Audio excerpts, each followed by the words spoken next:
Of course, it's in the interest of a salesman to sell you on the best possible attributes of a given car and what would appeal most to the average buyer. It's their job, it's their livelihood. But there are things many dealerships don't encourage or outright avoid in regard to vehicles. I'm talking about the LDV G10 Executive in this video, but it could apply to other vehicles. I'll be looking into a few of these dealership lapses for your personal edification.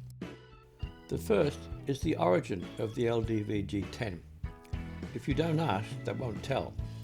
But it's built by SIAC, which stands for Shanghai Automotive Industries Corporation.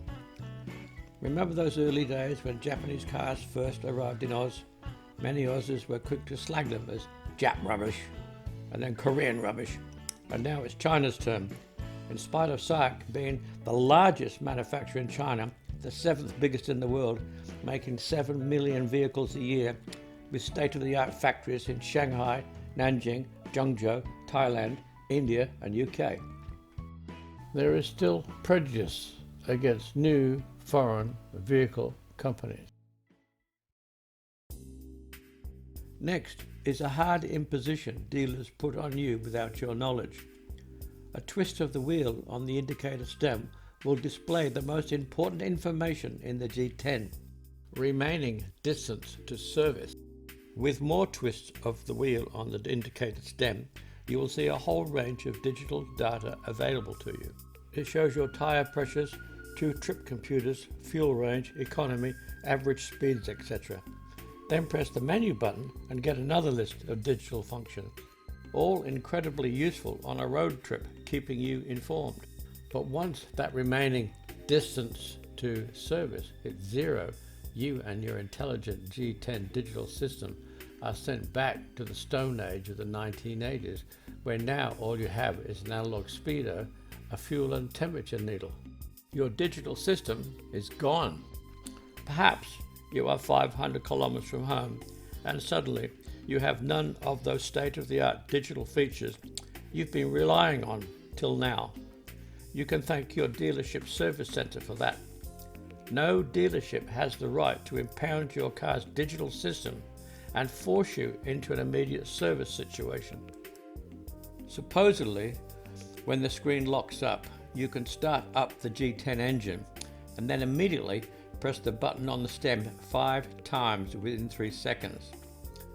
I'm told it resets the digital screen, but good luck with that.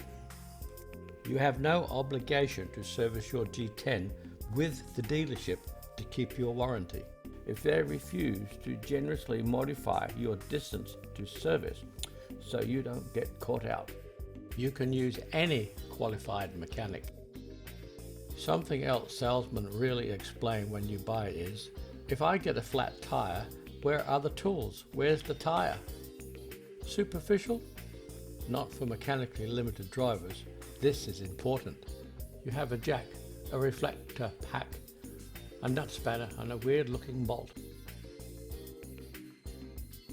To access the spare tire, loosen the small round lid in the boot and simply wind down the tire. The G10 carries a full-size tire. Also note the solid towing loop next to the spare.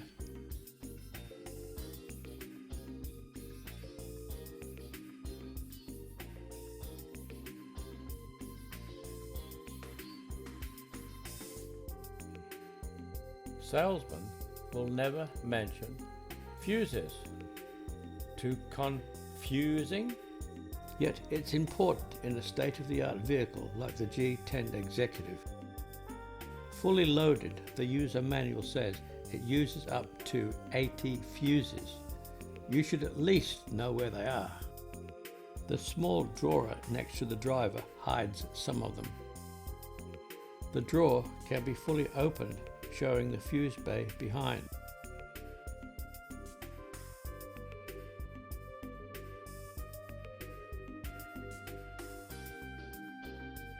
The steering adjustment is very much the same as most modern cars now and gives a very good range of adjustment.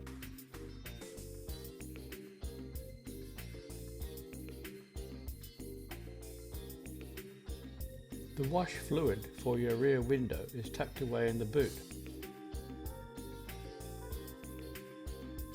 Also, there are the electrical connections for your vehicle's rear end needs.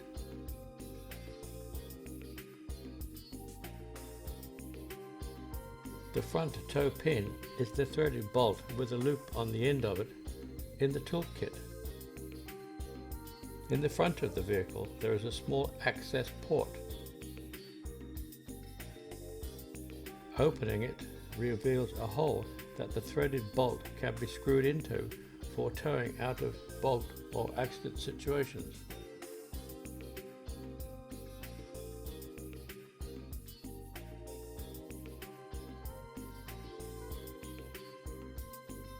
The engine compartment can be released with an easy to operate lever down by the driver's feet. However, the bonnet lifts only slightly, so it's handy to know just where the release lever is and which way to press it. Once inside, the power steering fluid is right up front. The battery casing carries 275 amp fuses to protect the engine compartment and the alternator. Immediately behind the battery is the engine fuse box. Two blue cap fittings allow for regassing of the air conditioning system in the future. On the engine cover is the oil dipstick.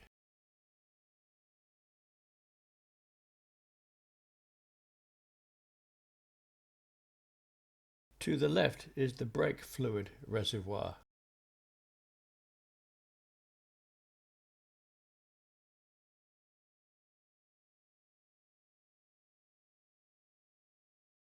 Further left, the water radiator reservoir, and down below, the air filter. In the front is the windscreen wash reservoir, and to its immediate right, the air intake for the cabin. And finally, an advisory sticker. Your service person should be checking all of these things for you. Just make sure they do. You're paying for it.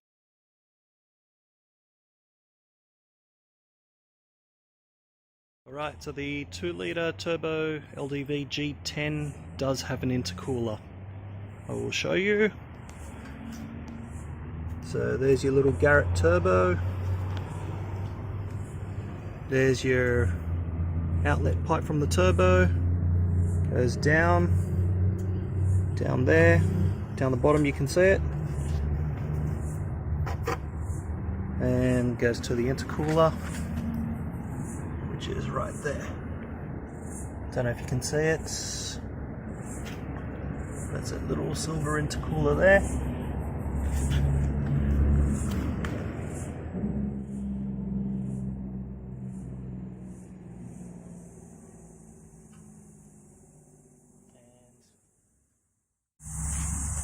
The outlet from the intercooler. It's that big pipe here. Okay, let's try to get in. You can see that big one there, and comes up to the inlet. You can see comes into here.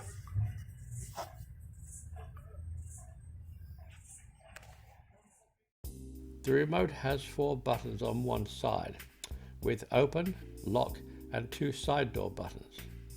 The other side has only the LDV logo and a release lip.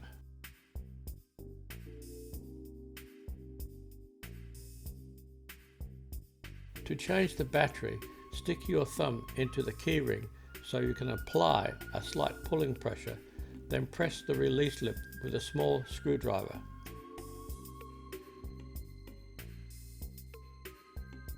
On the remote's head there is a key that will fit the driver's door, but there is a caveat to using this key to unlock. I will talk about this later.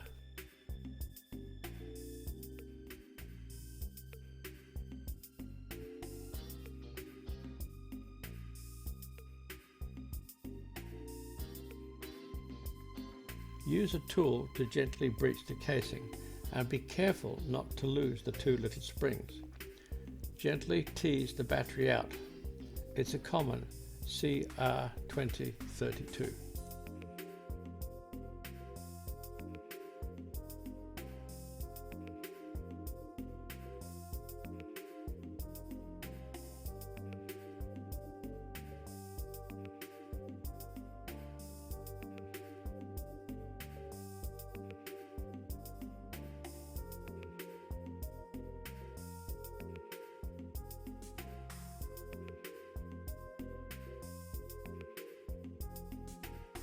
While I have the case open, I will check the electronics. The other shell is just a plastic molding with buttons. These buttons match up with the waterproof buttons on the electronics card. If the remote should take an unlucky drop into water, this is the part you need to isolate quickly. Gently peel off the soft plastic. Flush the electronics with distilled water. Shake, pat dry with tissues, and set in the sun or under a warm lamp till dry. The chances would be favourable that you still have a working remote. Use only good quality batteries, and once it is installed, it's easy to reassemble. Just be sure to align the springs to their alignment pins and snap shut. Place the battery writing face, positive face, down. Now we can close the two shells, making sure the springs and their alignment pins match up.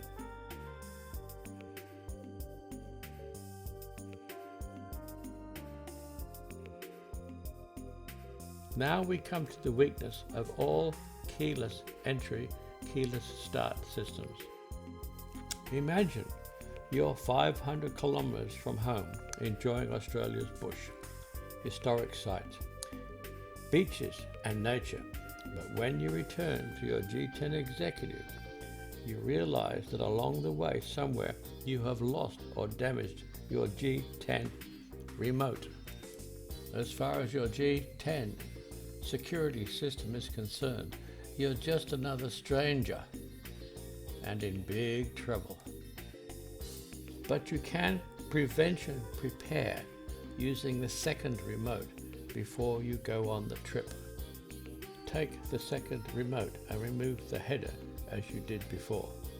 Place the header key in a very safe place outside the car somewhere, and place the other part into a metal box to place its signal, and place it into the small drawer next to the driver. The G10 system will not abide two active remotes in the same car, but the tin will hide this one. Now, should an emergency arise, you can certainly unlock the car using the hidden key, but there is still a problem. While you can unlock the door, the moment you open it, the G10's alarm system will go off. That's when you quickly reach into the small drawer and tin and press the remote's open button, and you're good to go. Catastrophe avoided. Now back to fuses. If you are a road warrior and drive the wild open roads far from home, you really need to purchase a selection of fuses from 5 to 40 amps. To be isolated beyond the black stump for the sake of a fuse is not only embarrassing, it's dangerous. Take care and happy travels. Perhaps see you on the road somewhere. Bye-bye.